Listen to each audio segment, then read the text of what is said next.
Hi everyone, and welcome to another episode of the Collector Car Canada Car Reviews podcast.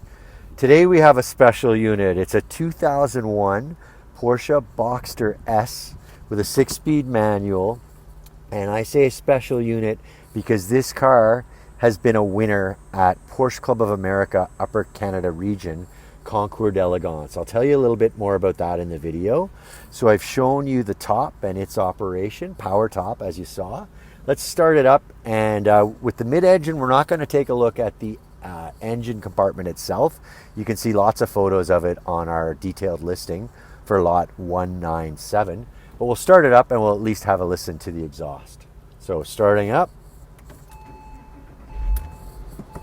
you might notice the ignition key is on the left side of the steering wheel.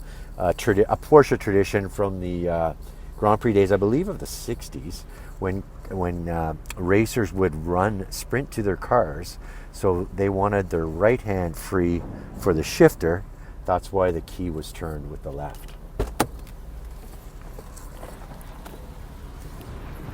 So just wandering around to the rear of the Boxster S.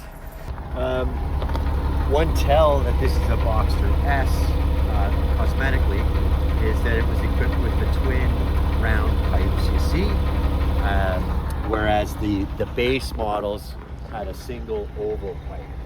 So I'll cut the engine and we'll take a look at the exterior of the car. So another special item about this car is that it's finished in speed yellow. You don't see too many Boxsters or Porsches, for that matter, in modern days with such a bright color. I spend quite a bit of time at car events where I see Porsches, and there are lots of silver, lots of white, lots of black. The yellow really pops in this car. And as I said, this car has the S trim. Trim sells it short. I did show you the two pipes on the rear. That's the big tell for me in terms of being able to distinguish this from a base model. But just a little history on the Boxster. The base model was first released in 1997, at least the 1997 model year, and it was credited by some for saving the Porsche mark.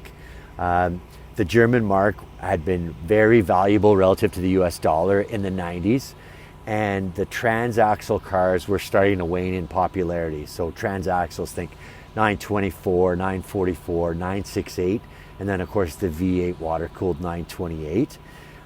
This sort of indicated a return to the roots of Porsche. Not a rear engine car. The engine's in the center here underneath this roof panel, but behind the seats nevertheless. So some say the layout's inspired by the 914, but certainly a lot closer to the 911, which itself was undergoing great change. It shifted over to water-cooled. And off the top of my head, I can't remember if that was the 97 or 98 model year. I'm thinking 98, but big changes at Porsche at that time, and we all know the financial powerhouse it's become since. In any event, the Boxster S, so that 97 Boxster came with a 2.5 liter inline or flat six engine. It was bumped up to 2.7 for the 2000 model year, which is also the first year of the Boxster S. So the Boxster S 3.2 liter flat six engine. This one's was rated by the factory at 250 horsepower. So quite a surge from the 2.7 base model. And another nice thing for all you gear shifters out there is that instead of the base model's 5-speed, this one comes with a 6-speed. So a little taller gearing with the extra power. I did say the 250 horsepower, 225 pounds-feet of torque as well. So yeah, just a look at the exterior. The original Sport Performance wheels are in place. They're an 18-inch number. The tires you see on the car were installed in 2021. If my history on the car is correct, they've got about 8,000 or 10,000 kilometers on them. There are close-up photos of them on the detailed listing, as well as an inspection report that sets out all the tire, not just the tire depths, but also the brake pad thickness. Continuing around the car. So everything on this car from the windshield forward looks identical to the period 996. So the 996 generation of 911 from 98 to 2001 was identical to the front of this Boxster. In 2002, they put the turbo style headlights on the 911. So a slight differentiation, but still very similar. A neat feature of this particular car, I don't normally talk about license plates, but you can see PCA UCR on that license plate, and that stands for Porsche Club of America Upper Canada Region. So that's the, well, it's a self-explanatory name, but certainly the local Ontario region of the Porsche Club of America. To the surprise of many, that Ontario region, Upper Canada region, is the second largest region in the PCA umbrella by measured in terms of number of members. And so certainly it's the largest in Canada, number 2 in the whole club. And there's also a neat little sticker here in the windshield. The club gives these away to its members. But I'm talking about the club mostly because in 2019, I personally happened to be at the Concours d'Elegance. So that's an annual show where the UCR region invites all its members to show its cars, and it's a judged event. There are 2 levels of judging. There's the proper concours, and there's the People's Choice Awards. Most people just opt for the People's Choice, and all cars are eligible for other attendees to vote on. But this was entered in the proper Concours d'Elegance. So as I say, I was there that day, and I was not surprised to see this car win its class. So it probably would have been up against other 986 series Boxsters, maybe all Boxsters, I'm not sure of that. But it won its class, and for a car this clean, which we're showing you, today it has under 35,000 kilometers. But for a car this clean, that was not a big surprise to me. But with 250 plus cars in attendance, we're talking 911 turbos, we're talking the most proper 911s, air-cooled 911s, and even the modern 911s, which some of them just rolled out of the dealership. This car won Judge's Choice for the top car of the day among those 250 plus. So I like to try to find the differentiators in each car we run here on Collector Car Canada. Not many I can say won the Judge's Choice Award at a PCA UCR event. So just continuing on to the further back in the rear, you see on the side there are these scoops, the intake. So that's an indication that we're working with a mid-engine car, because as I say, the engine is underneath this portion of the roof. So those would feed the engine. I like these roll hoops in place here, and it's kind of neat that they're in the matching speed yellow. In case I miss it when we talk about the interior, this console is also finished in the speed yellow, which provides a nice contrast in the interior, which is primarily black, and even the seat belts are finished in yellow. So that really gives it a sporty feel. You saw when we operated the roof for you that this panel raises and lowers automatically with the operation of the roof. There's a center high mounted stop light here, the third brake light, Boxster S badging. So when I talked about the exhaust pipes, that's a giveaway, of course, that it's an S. But the taillights are the same as on a base model Boxster. You do kind of need to be knowing what you're looking for to differentiate. So why don't we take a look at the inside of the car. I hope the cameraman got a good shot of those Sport Performance wheels. In case he didn't, now's the opportunity, but if he did, let's move on to the interior. So I'm not going to climb in. So you can see this car has leather seats. One thing I noticed, keen Porsche observers might notice this as well. There's a shelf right here intended for the owner's manual. I see it's not in place right now, but the owner's manual is definitely included with this car. There are photos of it and other factory documentation on the listing. So black leather, and they call this full leather. So full leather in Porsche parlance isn't talking just about the seats and the steering wheel, but the dash cover is covered in leather. These door cards are covered in leather. You can see that there's some contrasting stitch here indicating the full leather option. This car is very well optioned. I don't know them all off the top of my head, but we do have a list of all of the options for the car on our listing, CollectorCarCanada.CA, lot 197.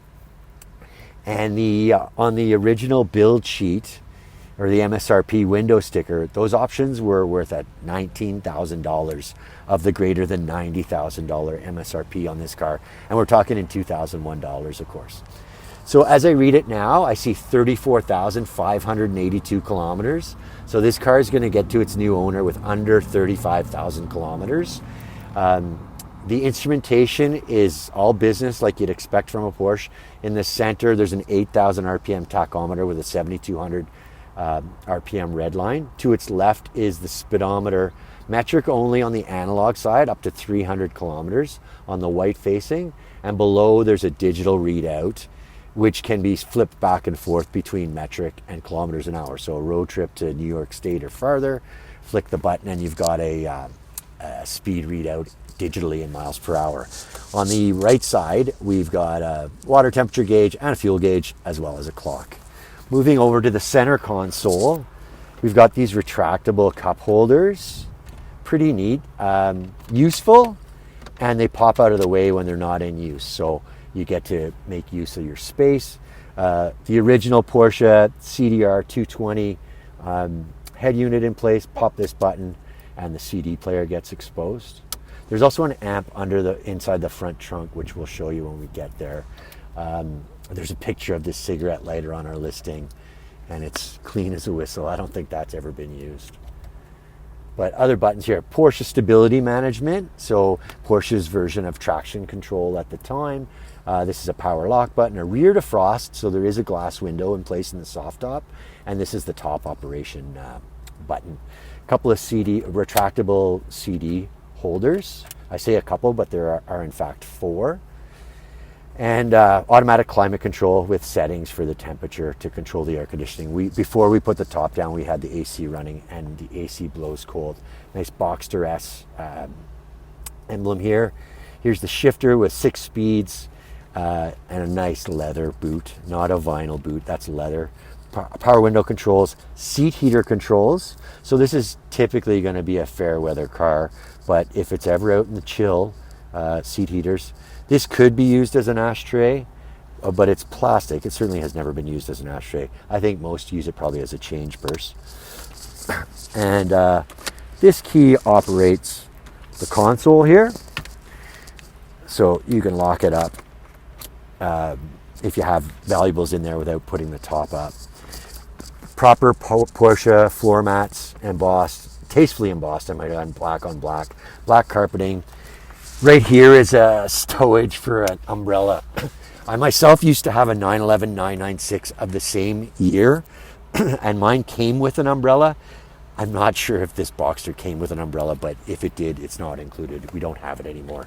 Speaking of non-inclusions, excuse me, the only other one I can think of, I talked about the Judges Award and the Best in Class Award at the 2019 PCA UCR Concours. The trophies awarded that day are photographed on our listing. However, they're not included with the sale. The current owner of the car wants to keep them. So releases for both the front trunk and rear trunk are right here beside the power driver's seat. Heated as well, I think I mentioned. So taking a look underneath the front trunk. First things first, here's the option code sticker. So Porsche aficionados will recognize that. It's always nice to still have it. You can look those up, but as you say, we've listed them on our listing towards the end of the text. Couple of refill items there, like washer fluid. Under here is where you'd find the battery. I'm not going to pull that out now. Here's the amplifier for the stereo I mentioned. Inside here is a Space Saver spare tire. Looks to me to be unused, certainly. There's a car cover, and that's included with the car. And another accessory. I'm going to have to ask and update you what this is. I am not sure what it is. but certainly it looks like it's a Porsche OEM item. So it might sound a little counterintuitive, but with both the front trunk and the rear trunk, this Boxster does have quite a bit of storage space. This isn't so deep in terms of the length of the car, but it's deep in terms of height. And then there's just some other information about tires. Certainly, the only two items that have been changed on the car have been the tires and the fluids, and the current tires are the stock size. So working our way around to the rear of the car, let's take a look at the rear trunk. So interesting piece. I'm a little disappointed we didn't have these in place for the video, but we do have some photos of them. These are the Speedster rears of the that go in place behind the seats. I'll take one out, and you can kind of get a sense of how it looks when in place. It's probably worth bringing the camera over to this side for this shot. So those snap into place. They are included in that list of options I mentioned that we have listed in our listing. But as you may know, the 981 and 982 series Spyders are worth quite a bit more than the base Spyders, or the base Boxsters rather. So there's a base Boxster now as well as a Boxster Spyder. The Spyders are worth a ton more money. In these days, there was not a proper Spyder, but they call this the Spyder rear. But it really does wake up the sporty look of the car when they're in place. In fact, this car attended our recent Cars and Coffee. I believe the date was July 14th. Certainly on the website, you can search up under our What We've Seen section. You can see some of the pictures that the man shooting the video right now took, because we put a page together of it to document the event, and this car was in attendance, and the pictures of it there have the Spyder finishers in place, and we do have some on the listing as well. A couple other little items. So a little bit of bonus trunk space, like I say. The fact that both of the Boxster finishers can fit in there would indicate that there's some space. A little bit of fluid, oil dipstick, oil fill. And then on this side, this is just a little bit of extra storage for something small. Looks like there's some fluid in there for a just-in-case situation. We'll load these Boxster rears back into place. This might take the owner to get them in properly. Let's see what we can do. I'm not going to fight with those. I'm just going to leave the door ajar a little bit. But we're getting close to the end of this video. I think I've given you a decent idea of what we're looking at here. Maybe the camera could get a look underneath the car. I'm not sure how well we'll do with video of the underside, but there are extensive photos of the underside of the car on their listing. Again, it's lot 197 on CollectorCarCanada.CA. And they're even taken while the car's on a lift, so it's really easy to see the clean nature. You can still see the protectant applied at the factory. In the olden days, it was called Cosmoline or Cosmoline. I'm not sure if it's still the same material in 2001. I did point out the PCA UCR sticker on the windshield. On the passenger side, you can see a PCA sticker, so that's kind of the parent club. Headquartered in the United States, and then the one for this region is kind of the satellite branch. I also noticed Secure It, so I'm thinking this is probably the original windshield, which makes a lot of sense given that it's such a low mileage car. But yeah, I think that's about all I wanted to show you. You can see other videos on the listing. You can see the top going up as well. A short driving video, but CollectorCarCanada.CA, you're going to find this as lot 197, and really, you don't find Concours winners every day, so we're really excited to have this one. I hope you enjoyed the video. If you liked it, please remember to like, share, and subscribe to our channel, and that'll ensure you get our videos just as quickly as they are released. CollectorCarCanada.CA, lot 197, 2001 Porsche Boxster S, 6-speed manual with under 35,000 kilometers in speed yellow on black full leather. Please take a look, and thank you for watching.